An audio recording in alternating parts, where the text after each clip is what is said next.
Eleni, and this is the My Mumble podcast, a podcast I created in order to bring discussions on motherhood, particularly, to the forefront. Today, I'm very excited to share a chat I had last week with Mariela Peeva, a career counsellor and vocational guide who founded the Thrive Academy to help empower women and especially mothers to achieve their career goals and find that fickle and much talked about balance between life and work. On the show today, we talk about working mothers and the guilt that they carry, about changing career paths once we enter motherhood, about how to be organised and productive, setting boundaries and avoiding burnout, starting a business, and how to create the perfect CV, especially when you have a gap, like I do, due to pulling out of the work race to raise kids. It's a good one. On with the show.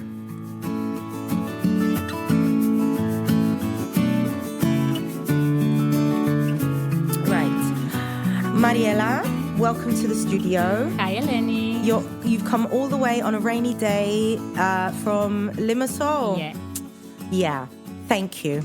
Oh, you're most welcome. I appreciate it. I'm very excited. I'm excited to chat with you because I've been flip-flopping all over with topics on the podcast, and I love it when I get to go back to mum issues. Mm-hmm. So I'm really excited to talk about this with you today. So just off the bat, let's say that you are not a psychologist, you are not a lawyer. Yeah. Anything and everything that we're going to discuss today is based on experience and research. We're going to try and go in depth on the business side of things. We're going to talk a bit about confidence, career transition, long life learning, motivation, opportunities, creative ideas, and all this with mamas in mind. Absolutely. Okay. So, first of all, do you have any statistics or facts that you can share with us in regards to what women/mothers are entitled to when it comes to going back to work? Yes, of course. I can share that with you.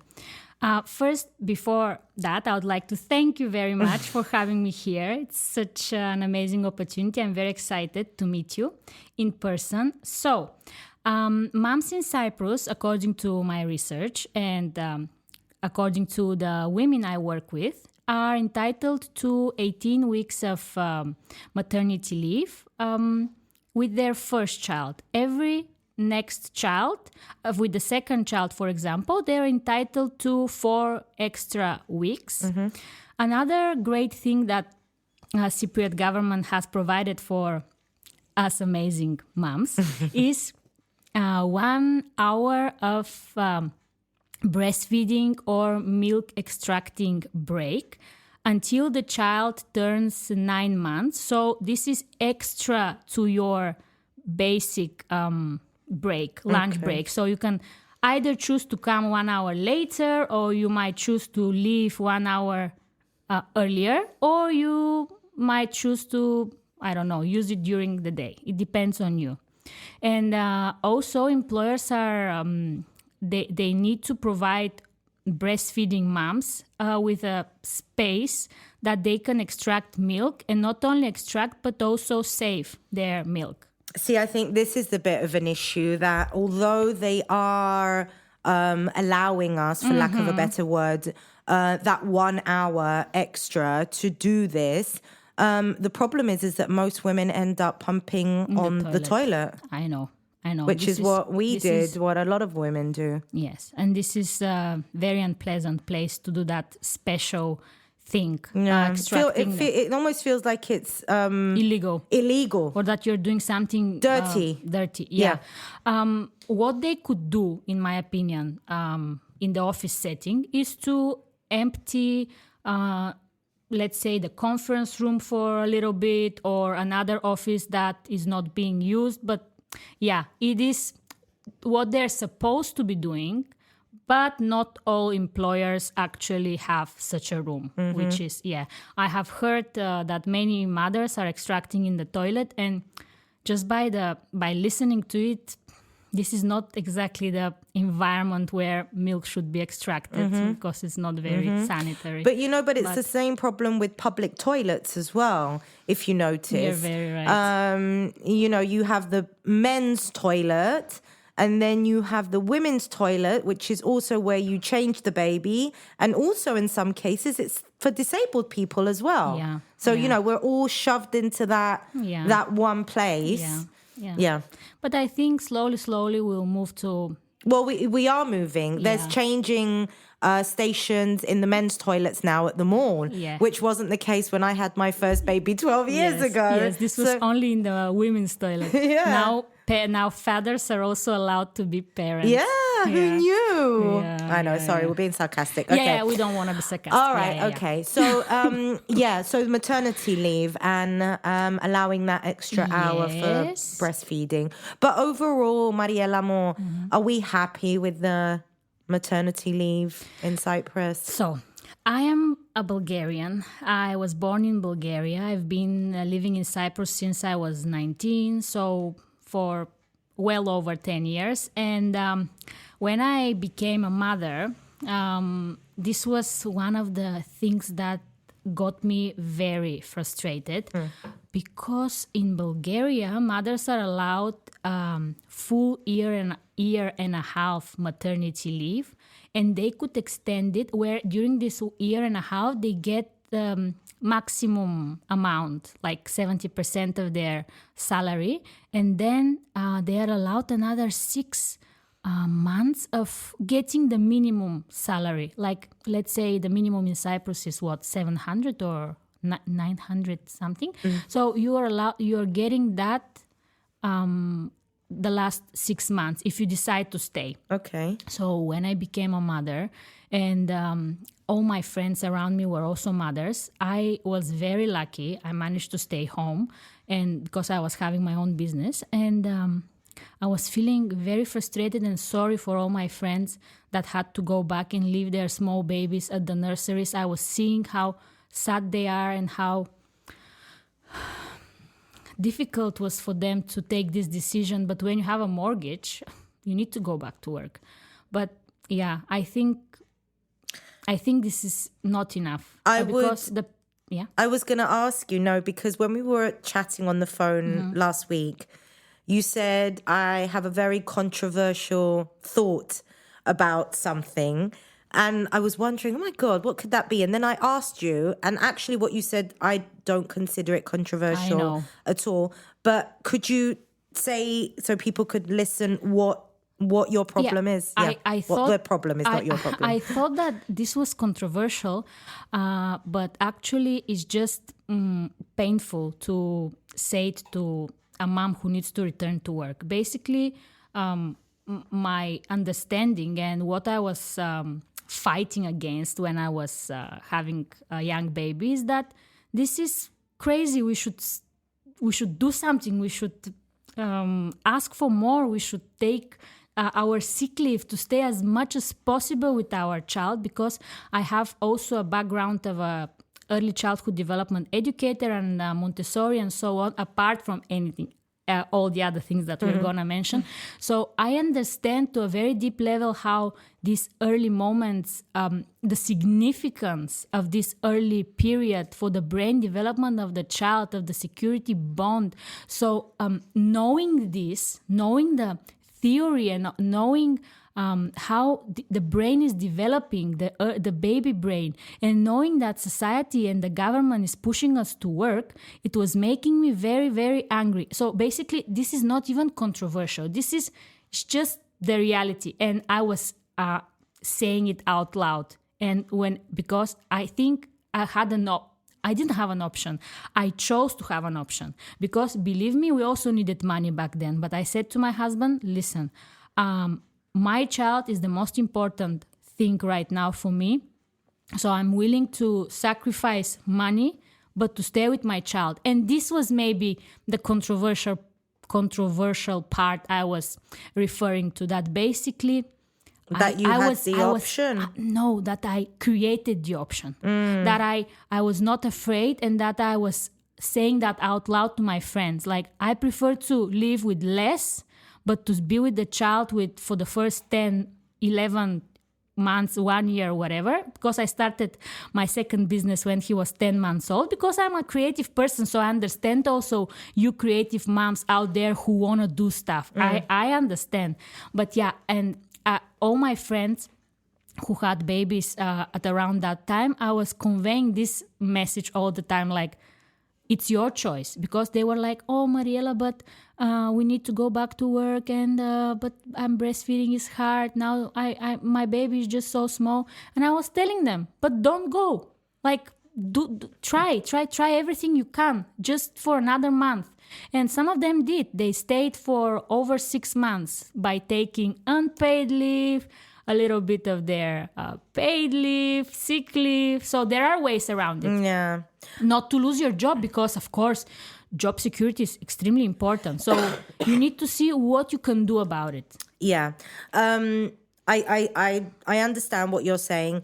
The problem isn't, though, and I think we agree on this, that the problem isn't women, mothers wanting or not wanting to go back, because let's face the reality, there are women who, you know, do want to leave the baby and go back to work for whatever reason. Yes.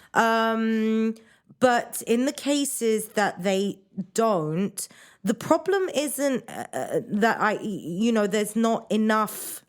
I've lost my train of thought. What I was going to say is that the problem is the way the system is set up. Yes. The problem is the way that we have to navigate this system in order to make it work, in order to feel that we are not abandoning our babies.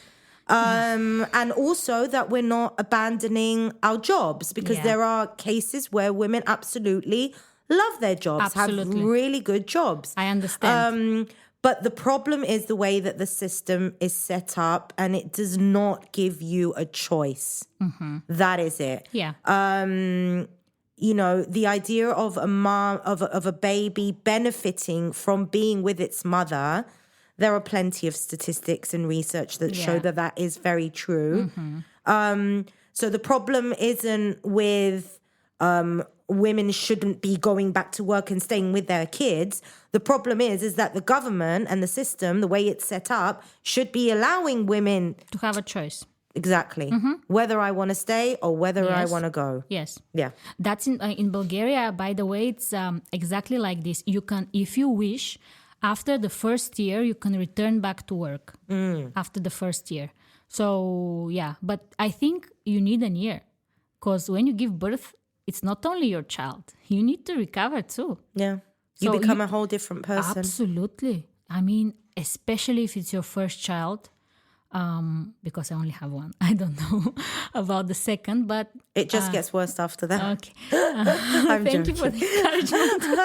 I'm very encouraged. I'm here. No, you know, Mariela, I think it's very, very important that we do, when we have these discussions, that we not only talk about what benefits the baby, the child, but also the groundbreaking changes that a woman goes through when she heads into this journey of motherhood. Absolutely, 100%. Because I have been thinking a lot lately about something that society should really focus, and this is again continuing my thoughts about parental leave, maternity leave, and so on. Society in general, not only in Cyprus, should really focus on mothers, because we are the ones who built the future society by the way we educate. We raise the future. Exactly, we're raising the future. Exactly. And I don't know when the government will start focusing on really supporting mothers and working mothers and mothers in general to give them the tools to become and the choice, the tools to become better at what they're doing, because nobody teaches us how to become mothers and how to parent. So they don't come with a manual. They just come and, you're given this new responsibility and you're told to just go off into the big old bad world and do your best. I was going to ask you in regards to work, career. We just said something similar along the lines of mums who want to go back to what they were doing before. I have, though, heard, and I think you said this to me, that there are mothers who change completely careers and career paths, and they choose something different. Could you elaborate on that, please? Absolutely, yeah. So I was one of these women, and I observed that many of the people around me and some of our clients are experiencing the same thing. So prior to pregnancy, for example, they were in corporate, they were in finance, or they were in accounting, audit, something very corporate. And when they become mothers, pregnant, the hormones start changing and they start changing. And once the baby pops out and they're mothers, their value system completely changes. And what I have noticed as a trend is that women are looking for impact and are looking to create value. And if the job that they had prior to being mothers does not align with their values, current values, new values, and does not bring value to the world or does not create impact, this is where mothers look for transitions. For example, I'll give you some examples of possible transitions. They could a woman with a child, or anyone basically, but now we're talking about mothers. A possible transition is, for example, from an HR manager to a teacher, because there are many transferable skills. That's a very interesting term. Transferable skills that you obtain by being an HR, which are understanding people, being empathic. These same qualities combined with let's say a course or a master's or Montessori training or something with regards to education could could lead you to working as a teacher or educator or occupational therapist, let's say. This is one example. What else are mums looking for when they look at changing career paths? Yeah. I think all moms will agree with me here that once you have a child and this child starts nursery, you get a huge bonus every week or every month if you're lucky. And these are the lovely viruses. And due to the fact that our kids are getting constantly sick, which is normal because their immune system is developing apparently, we moms need flexibility. And this is where I noticed that many women are actually looking into opening their own business, but not any business, a business that aligns with their values. Again, that's my favorite word, but it's so important, and their passion and their strengths. So all the knowledge that they have gathered throughout the years as employees, as whatever jobs they were holding, they transfer all this knowledge and skills into starting their own venture. And this is like their second child. Yeah, but this creates a flexibility, really. And another thing which is not connected exactly to career transitions is, but is related to flexibility, is a report by the government that I read, that Cypriot government is now discussing ways to impose on employers to find ways to offer flexibility to working mothers, because I'm sure you're going to the ladies that are listening to us now are going to agree that we do feel guilty and we do feel shame when we need to leave the job, because we'll get into the guilt and the shame. Yeah. But that's why government... When you say flexibility, what do you mean exactly? I mean that whenever your child is sick, if you have your own business, okay, there are many businesses that you might have. If you have an actual shop that opens from 9 to 8 or from 9 in the morning until 6, then okay, that's a different story. But I'm talking about the initial stages of your business. And if it's yours and your child is sick, you can go to work or you can do the job late at night. Yeah. So choosing working hours. Exactly. And being able to be there for your child when, I mean, it's not very easy to stay home when your child is sick. You need to be very good at delegating tasks with your husband. Yeah, I think you need a partner there. Generally working with kids in the house, I think we all saw how that went during the pandemic, and that mothers and parents were the first people to go, sorry for the expression, but batshit crazy because nothing could work. No. You're constantly distracted. You're constantly needed. Yeah. That is something that you cannot do easily. No.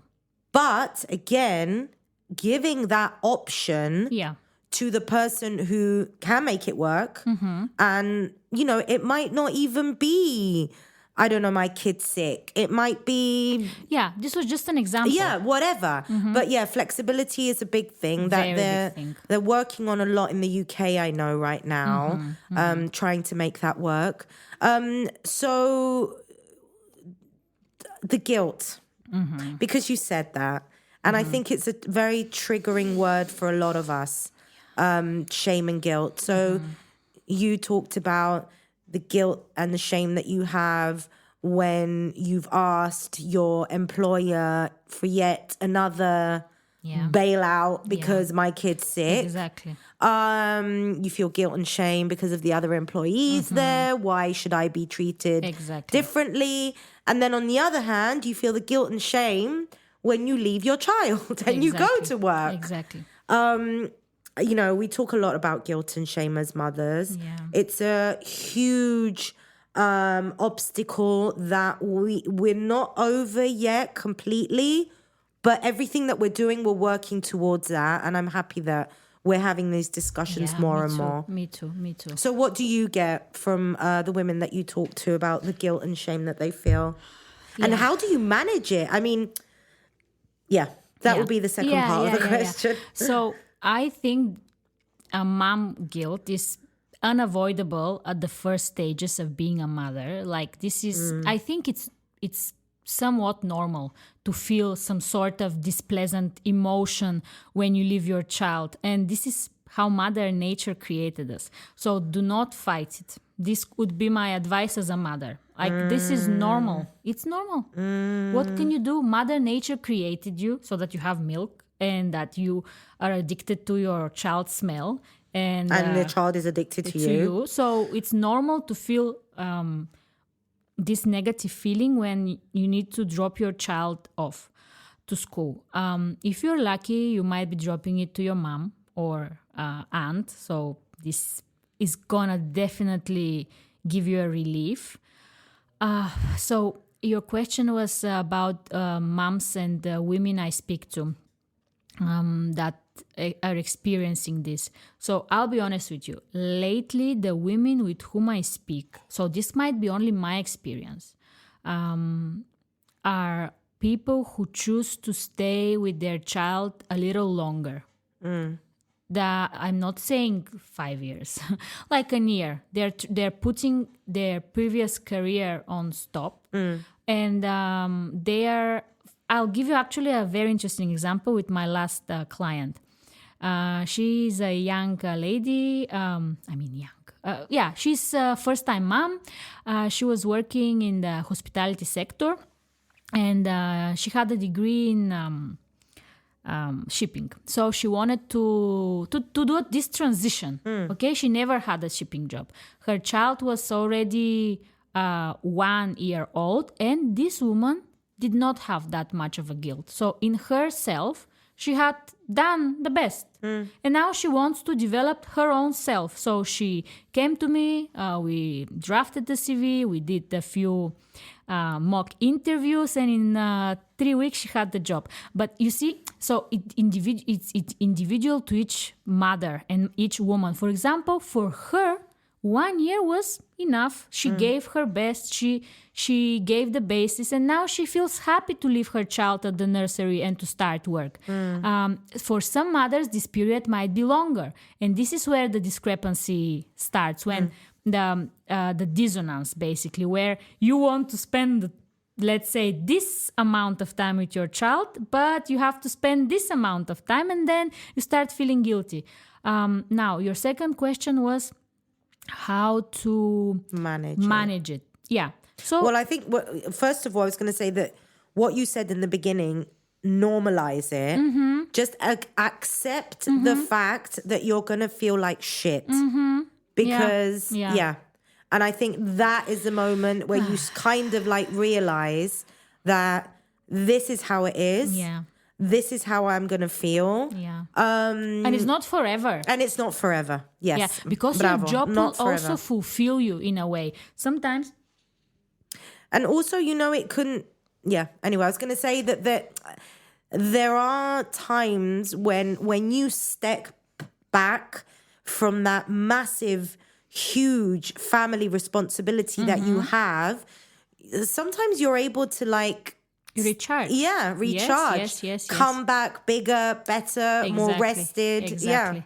Yeah. So we also, I think we didn't touch upon this, but there are moms and there are women who actually need this time away from the baby and from the child. So look at it also from that perspective, that you are enriching yourself, you're developing yourself, and the more you enrich and develop yourself, the more you can provide for your baby. And also, in order to make yourself feel even better, you can think that way. I am earning this amount of money. Money for a young child means nothing. but I am able to feed my child with, let's say, organic food. Whatever it is that calms your mind, use that. Because yes, financial stability is important, and you are doing great. So remind yourself that you are providing for the better standard of living for your child. So, and also spend this time on the weekends and afternoons interacting with your child meaningfully. And this, I think, could solve it to some extent. I feel that a lot of the guilt and shame that we feel also comes, it's outside noise as well. So because we live in a society, in a world, in a structure that's always telling us that mothers need to do A, B, C, D, and E. And if you do not comply and you are not this martyr that is willing to sacrifice themselves 100% for their family, then you are a bad mother. So I feel that a lot of that outside noise also comes to interfere a little bit and makes that guilt and shame even bigger, especially when you come to the realization that actually I'm a better mother when I can go out into the world and exist as something other than a mother. Yes. I completely agree with you. This is also another topic I discuss with my closest friends and with clients as well, and with my business partner on a daily basis, is this crazy expectations, not only from mothers, but for mothers in particular, but for women. Like, be fit, be attractive, cook well, make a salary, have an organized household, arrange play dates, develop your child's brain, don't miss a dentist appointment.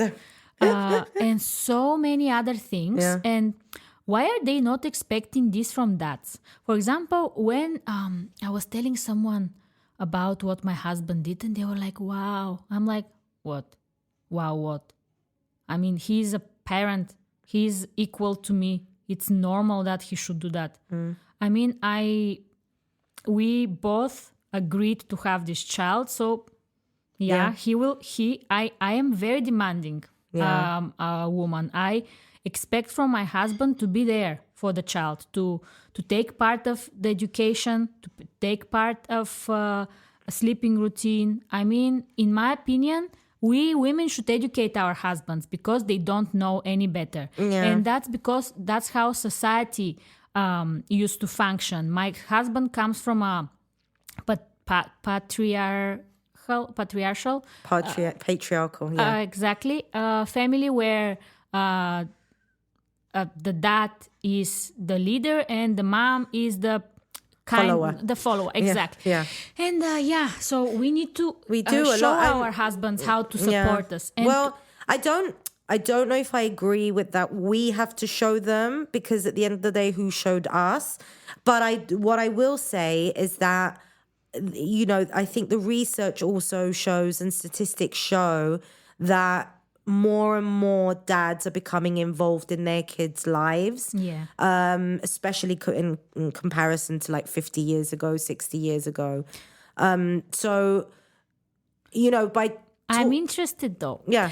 You said that you disagreed. I disagree that we have to educate them. And how will they know what to do?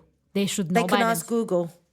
Yes, you're right. No, here I agree with you. Yes, yesterday that's exactly what I said to my husband. They can do their own and research. ChatGPT. But we should show them that we need them to do. I mean, I see what you're saying. If we accept and we do all, and we are doing it all and still, you know, look good and be smiley and don't complain and be the nice girl, then he won't improve. He won't learn. So he should see that he needs to, That is exactly my problem with the label super mom. I do not like that label, because that is what you just described. Yeah. Look at me. I'm what you said earlier about being fit, attractive. Yeah. I've lost all the baby weight. My house is clean. My kids are all lined up and everything is perfect. When you portray that you are this super being who can do all these things, then of course no one's going to be bloody interested in coming out and helping you. This is full of crap. Yeah, exactly. I mean, women, don't do it. Please don't do it. Don't do that. And you know, I was following a lady on YouTube. I can't recall her name. She's an American YouTuber, and she used to present this. I liked her a lot. She was a very honest person, but you can see this beautiful husband, beautiful house, 2 beautiful kids, everything amazing. And then after a year, after the second child, she explained that they're divorcing. So guys, don't try to be perfect. Just be authentic and real, and this is when your husband will step in. Yeah, in the game. Social media has been very good in bringing mothers together and allowing us to express the challenges and difficulties that we have.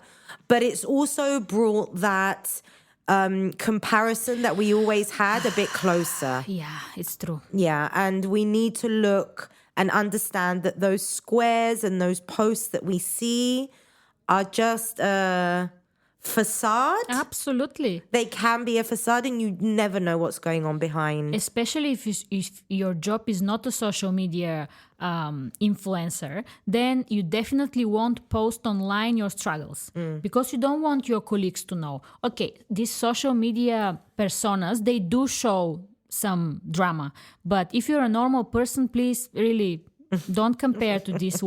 Social media, and especially Instagram, is created to make you happy. I was in a training for Instagram and social media recently. So basically, you need to invoke happiness in people. So this, what you see, is just there to make you excited and happy and motivated, and this is not the reality. I mean, these lives are not real. These people have real struggles. They wake up at 6 o'clock to put the makeup. They maybe have nannies, cleaners, and everything. Just don't compare yourself. Yes. You know, I was, a side note, but I was watching this. Was it a meme or something? I don't know. There was this woman who bakes and cooks every day. Oh, yes. Oh, I know her. She has 7 or 10 kids. Something ridiculous like that. And it looks like she lives on a farm. And this is very simplistic way of life. And then someone looked at a picture where she was standing in front of her oven and said that her oven actually cost $20,000 or something, and that she's married to this super uber rich guy. Yeah. And you're like, okay, but I thought she was this simple mom who lives on a farm. That's her personal brand. Yeah. So Actually. don't believe what you see. Mariela, Ne.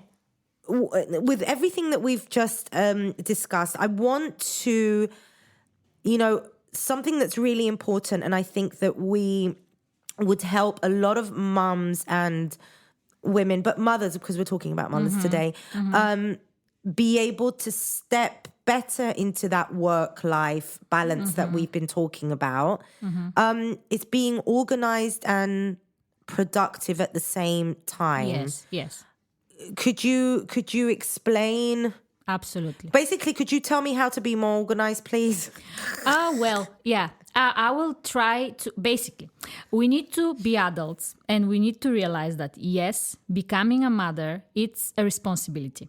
I know that, I feel for all mothers that we want this nurturing advice and reassurance. We all need this. But since you decided to have a child, you're an adult, so we need to take responsibility. And when it comes to having a normal work-life balance and enjoying your child while working, whether this is your business or you're working part-time or you're starting your dream career. Maybe you always wanted to be an editor and you're entering into this field, or you're starting your podcast, So organization is very important, and personal effectiveness and personal efficiency. I'm working on this nonstop all my life. But there is always room for improvement. I'm not some sort of guru, but... You haven't got it all figured out, but you figured out the ways. I'm only 32, so I am figuring it out slowly. With my business partner, our organization is called Thrive Academy, and we might tap on it later. We have recently created a very, very cool a booklet that is completely free. I was sending it away to different moms in different groups, which is the productivity and time management guide. It's super, super incredible. Wow. I use all the steps, and actually it involves some science-based tricks, but also things that you might know, but knowing is not enough. We all know stuff. I know that 5 a.m. club and whatever, we all know these things, but to put it in practice. So you should have how it works, in my opinion. You should put yourself first. This is an interesting question I like to ask people. And before going into productivity, I want to mention that. So you've got yourself, your child, your husband, your career, and your parents, and your friends. Whom are you going to put first, second, third? Do the list.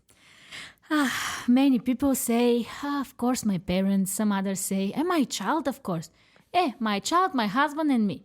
So in your priority list, you should be the first, because if you don't take care of yourself, then nothing in your life will work. So to be productive, you need to set a time, even because all people function differently. Some people like calendars, some people like the flow, but set an hour or two, depending on, because time is a luxury nowadays. You might only have an hour. So set this 1 hour for you. Do your face massage. Do 10 push-ups and 10 squats. Go outside for 30 minutes to walk. Start the day with something for yourself, even a little. When you put your cream in the morning, do a little face massage. So do something for you. Fill your own cup in the morning. Then for productivity and for time management, it's important to delegate. I mean, you are not alone in this. You are not alone. So involve your partner. Have a schedule, let's say, where one day he does that thing, the other day, for example, one morning he drives the child to school, the other morning you drive him. So this morning that you have more time, you can spend on yourself. Then every day focus on that one big thing. Do not scatter your thoughts at work, let's say. Scatter around and think about everything. No, eat that frog. So go to work, look at your tasks, start with the most difficult one so that you get it out of the way, and then you can continue with the other tasks. Another interesting method is doing very high intensity workout in the morning. And by doing this, you feel, I accomplished the most difficult thing. I've climbed that mountain. Yeah. Yes. More practical tips and tricks you can find in this manual. I might send it to Eleni, and yes. She might. Is it a link? It's a downloadable link. Yes. Okay, we can put that in the show notes. Definitely. Because if we get into that route and I start talking about more and more tips and of how to do it, this podcast will only be focused on time management and productivity. But yeah, one of the most important things that I want to finish this small chapter is delegation. Say no where you can say no, and don't be ashamed, because when you prioritize and you see, for example, it brings me joy. Being here with Eleni today fulfills me. It brings me joy. So I said no to other things in order to be here. And ask for help. If you need more help from your husband, ask. If you need some support from your mother, ask. If you need, let's say, once per week, or once, if you cannot afford once per week or once per 2 weeks, invite a cleaner for a few hours and don't go to that fancy restaurant. Like, try to help yourself. Delegate. Delegation and saying no is the most important aspect of time management. Don't be afraid of saying no. It's difficult because you're going to feel rejected, and if you have the good girl syndrome, it's going to be painful. And setting boundaries, it's very difficult, but try with small things. I think with the delegation, obviously, you have to have someone else there to delegate to. It could be a partner, it could be a parent, it could be a niece or a nephew that's willing to do it for some money, which is something that I've started doing with my niece, babysitting. But that may be, the delegation might not be as easy to achieve depending on your support system, where you are and what your lifestyle is. But the saying no is something that we can all do. Yeah. And I mean, that is it for me. That is it for me. Growing and understanding myself and the way that I operate is okay to say no to certain things. Because you know your priorities. You know your priorities, and you also know that you have a finite amount of energy and time. And I think also once you become a mother, I don't know for others who aren't parents, but you understand how precious that time and energy is, and you do not want to spend it here, there, and everywhere on whatever will make other people happy except you. So for me, if it's, come to this event, Eleni, and let's mix and mingle and this and that, and I'm like, I'd rather stay home. That is me protecting my energy and my time. I have done that, and I do that, and I advise people to do that. It's very hard not to feel 100% bad. You do, that little bit of creeps in. And you're like, oh, maybe I should have gone. FOMO, feeling of missing out. But you can say no. Yes. You are allowed to say no, and you should say no. And you know what is very interesting? Once you start saying no, people around you will not be accepting it. So you need to understand that this is not, at the beginning is not easy. I was this yes person for a very long time. Even though I appear tough and I appear strong, whatever, I was this yes person. So I was saying yes to everything. And especially in my personal relationships, I'm very, very accommodating person. And this era came to an end and nobody was liking it. So, but I chose and I will continue choosing myself, and I advise you the same, because at the long run, this will bring you fruits and not being nice. I mean, of course, you need to be kind people and understanding people, and not some sort of egocentrics who only think about ourselves on all cost. But here I'm saying, my point is to be balanced, to say no where you should say no, and not to say no to everything. If this thing for example, it's a work project. You are this high achiever. I used to be that. And to this day, I'm that, but now in my venture. And I not only was not saying no to projects that were given to me, I was actually constantly asking for more, because I wanted to, I don't know what I wanted. To show constantly that I'm capable, that I'm strong, that I don't know what. So once I started saying no, my work-life balance became a little better.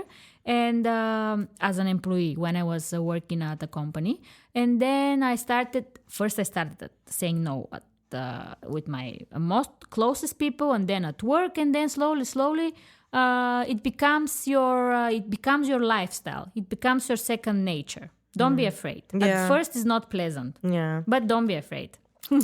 Well, you have to just run through the fear. Mariela, I wanted to ask you, let's go back a bit to maternity leave, work, business, and all that.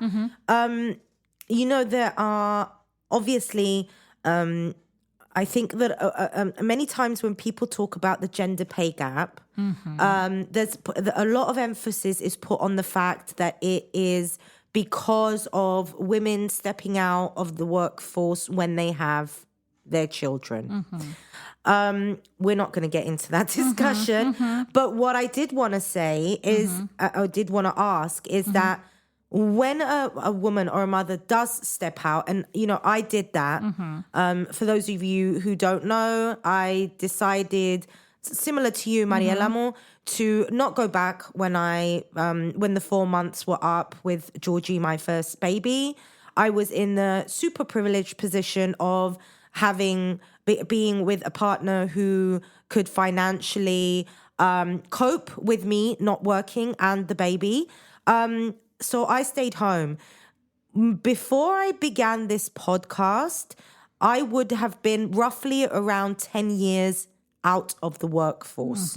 So my CV is very bare, very little to show for what I was doing those 10 years. Obviously, no money coming in. Yeah. So I'll obviously be looking at a pension that will be very little if it wasn't for the fact that my partner does pay for my invisible labor. But don't diminish yourself here. I'm not going to do that. I try not to do that. I try. She just said it. I try. Just ignore me, because I'm going to try and get to the question. 3 kids. She just said it. Yeah, 3 kids. 3 kids. But there you go. I've been out of work technically by society. Thank you very much for saying that. Yeah, technically by society standards. Does it even matter what I've been doing 10 years? Does it even matter that I've been raising 3 kids and that I've developed a whole bunch of different skills that someone doesn't know about? So I want you to focus a bit on women stepping back into that, and how much are the skills that women and mothers develop by raising kids, Do they matter? Do they even matter? I love this question. Great question. So, before jumping into the question, because you started with a wage gap, I want to mention that yes, it's true. There is a wage gap. Okay. Yes, there is. I know. I know about a certain position that I applied and somebody else applied back in the time, and gentleman was offered a higher pay than me, even though I was. I think a little bit more qualified than him because I have a background in economics. Never mind. So yeah, this is unfortunately the reality. Yeah. But you were a risk factor because you're a woman and you could get pregnant and you could decide to not go back. That's why I said, let's not get into it because I'm going to start getting freaking out. Yeah. So back to your question about the gap and how to return to the workforce after a 10-year gap. Should I use you as an example? You could. Okay. So don't worry, ladies. It's all doable at all. Don't worry at all. I mean, it's doable. So let's say you've got the case of Eleni, where she was in what field were you? Journalism. I studied journalism. Lovely. I used to work at paper. Oh, nice. So she was a journalist, and then she had 3 pregnancies and 3 young children. So she took the decision to raise the kids and to don't go back to the workforce. But she chose to work very hard because being with the kids... By the way, I just want to say that a few months ago, we sat down and did the sum of what it would have cost if I went back to work and the 3 kids were in nursery up until the age of 3.5 when they did eventually go to preschool and nursery. And 3 kids, times 3 years each, it worked out to 35,000 euros. I did the same with my husband. I calculated how much it costs for me to work a full-time job. As an employee in a company. But also how freaking expensive it is to have your kids in daycare. Yes. Exactly. I did the same thing. I calculated how much we would spend in both scenarios, and absolutely. Back to the topic. Yeah. Okay. So, and let's say potentially this is a scenario that we're going to develop, that you wish to return, that you don't wish to continue with the podcast or whatever, and you wish to return, you wish to apply for a position as a journalist somewhere, okay? To become a paid employee, not an entrepreneur, not a self-employed person. Yeah. So, it's completely doable. The reality is that, excuse me all HR managers out there, but actually do not excuse me, listen to me. We should become... And I think we are slowly moving into this. Looking at the bigger picture, not only on the piece of paper in front of us. I'm going to get into fixing the piece of paper /CV and how to make it attractive to the HR manager. But first I want to say that yes, if you don't write the CV in the way that I'm going to advise you to do, you will not be most probably noticeable, and you won't be invited to interviews because there are certain tricks and tips that you need to apply. However, the HR industry and whenever you apply for a job, there are certain barriers that you need to overcome. So first, nowadays there are automatic systems that filter your CV for keywords. So have this in mind, include the keywords. I'm going to get into it in a bit. So first I wanted to focus on the HR and on the recruitment process. Yes, HR officers, their job for 5, 10, 20 years has been to review CVs. So they're looking for specific terms, specific experience, and people who have gap in their CV or entrepreneurial experience, as you, Eleni, find it difficult to land jobs. Find it difficult. This is the reality. However, this does not mean impossible, because there are many new ways of landing jobs apart from sending CVs on online platforms, LinkedIn. Nowadays, there is the new modern way, which is networking. In these 10 years that you have been a mother and doing all these wonderful things with the podcast, with your blog, there were people watching, and some people were watching and they were admiring what you're doing. And these people would love to have a person with the same drive and energy, because people who have been on their own, raising their kids, doing their thing, they have extraordinary different type of energy that an organization can really benefit from. This fresh blood, this entrepreneurial spirit. So networking is the way around it. Going around, speaking to people that you possess this and this qualities, and you want to do this and this. These are your working hours, but not only in Facebook groups, which is another platform for searching for jobs, Facebook groups, but also talking to real people. Just don't be ashamed. Go around and, for example, I found my last client in a coffee place. She was working in the coffee place, and I told her, I'm doing this and this and this. I think I can help you. And then she called me and she said, oh, you're my person. So go ahead and speak and sell yourself in a sense. Like, this is the way. Now, in terms of CVs, this is where we are. Are you interested? Of course. Yes.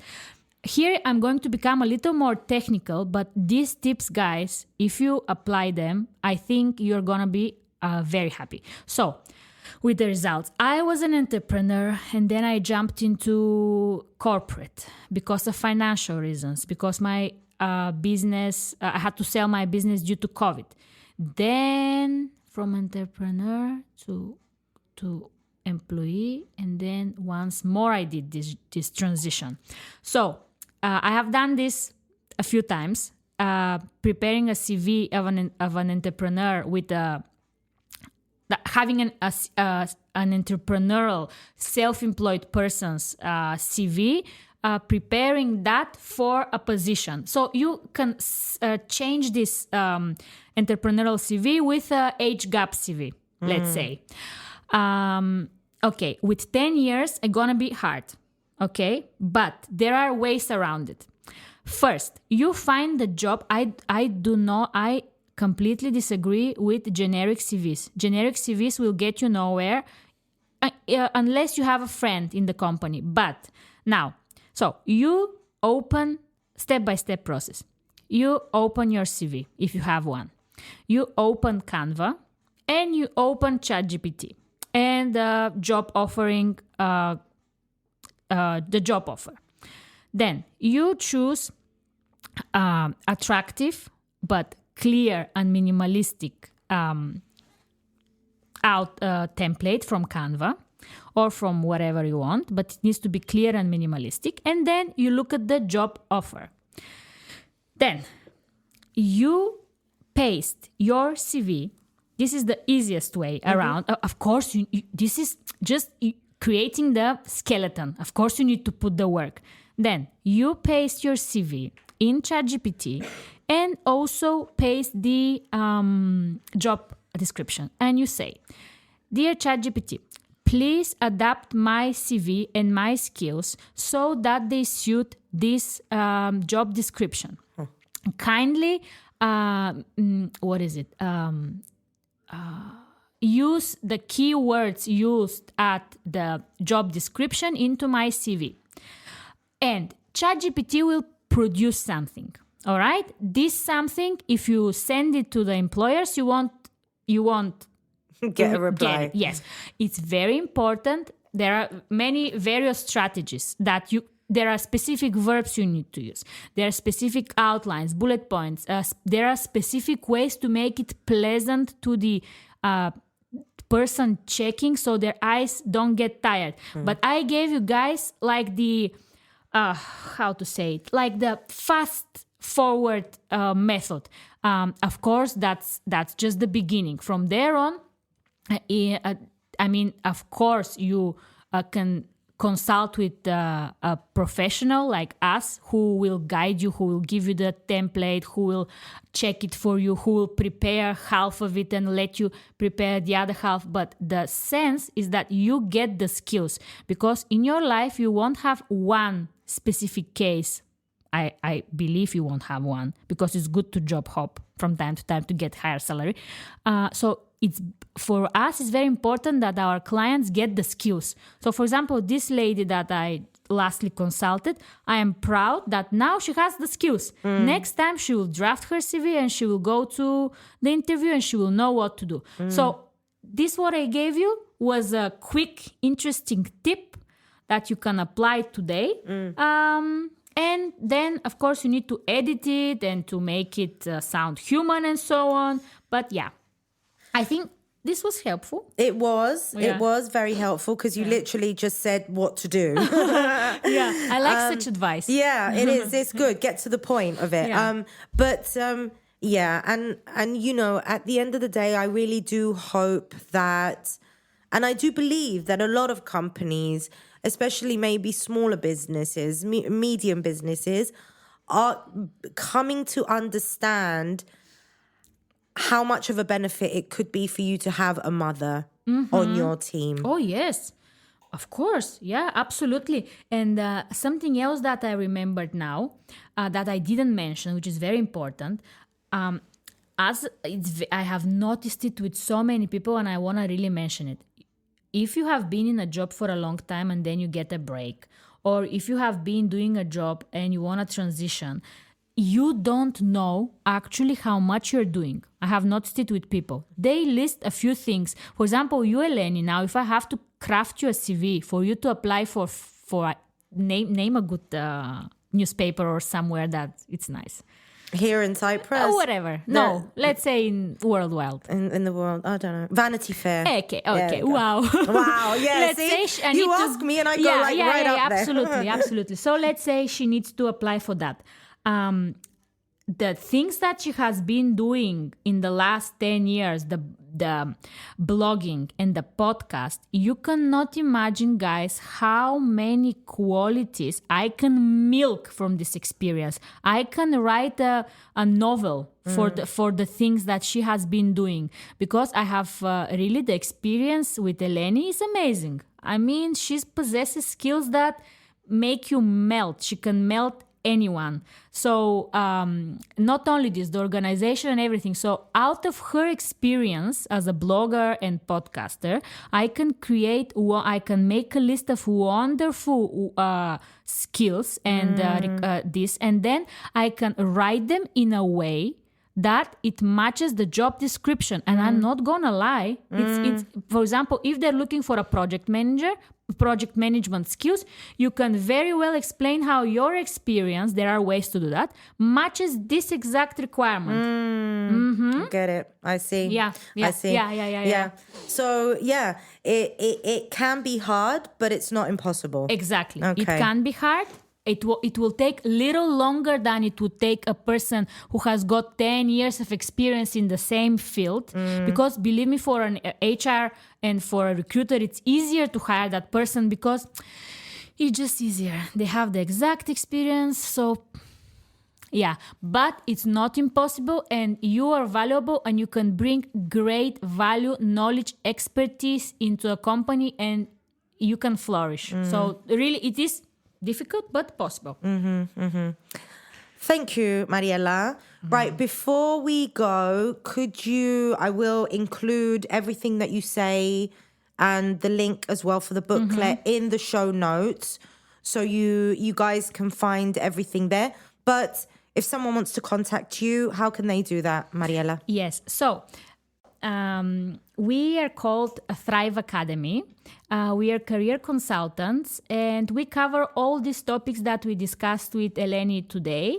I was amazed by how much we managed to cover with her. Really, Me too. Really, we covered so many things. So we are involved in everything that we talked about: CV crafting, interview preparation, finding your strengths. The methodology is actually has been.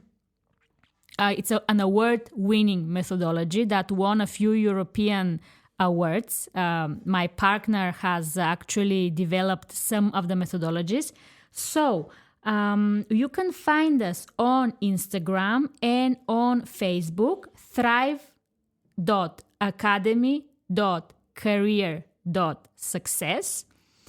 And we are actually doing a great webinar this February 15. The webinar is going to be called Crush Your Goals in 2024, following a system this time. Because we all heard crushing goals. They all talk about goals. But here we are going to be talking about habits, about creating a system, about finding your primal motivation so you stay laser focused about what you want to achieve, where you want to go in life, personal and career. And there are going to be different meditations, if you will. They're going to be practical examples. So we're offering you guys the free booklet for time management and productivity. And I'm going to send to Eleni the link to the event, which is also going to be free for you to join. When do they need to sign up by? The event is on the 15th of February. Okay. So they can sign up. I mean, the earlier, the better. The event is going to be online. It's going to be a webinar. You're going to receive lots of freebies and goodies that are really high quality. I mean, I have really checked the market for career advice, and this is really what it's full of information. From our booklet, I think we can write 4 more. It's so so dense in information, because we really want to give value to people, because we're doing this because we want all people to do this what they're good at. So yeah, I would love to get in touch with you guys. You can write me. My name is Mariela, but also my partner Eli might be replying to you. So don't be shy and get give in it touch. a go. And also you get, interesting. I forgot to say, What? you can get a 30 minutes free, I forgot to say the most important. Yes, we offer 30 minutes free introductory session. So you can call me, we can set a date, discuss your problem, and see whether we can be of use to each other, whether we can solve your problem, because we want to solve your problems, career problems. So yes, we offer that. I completely forgot. Okay, so all that information will be in the show notes. So make sure you look at wherever you find your podcasts. At the end of that description will be the links and the information that you need. Mariela, thank you. Oh, I thank you so much. So much. Pleasure. I really enjoyed this energetic banter or rant or whatever you want to call it. It was good. Thank you so much. I thank you, Eleni, for having me. It was great. Bye. Bye.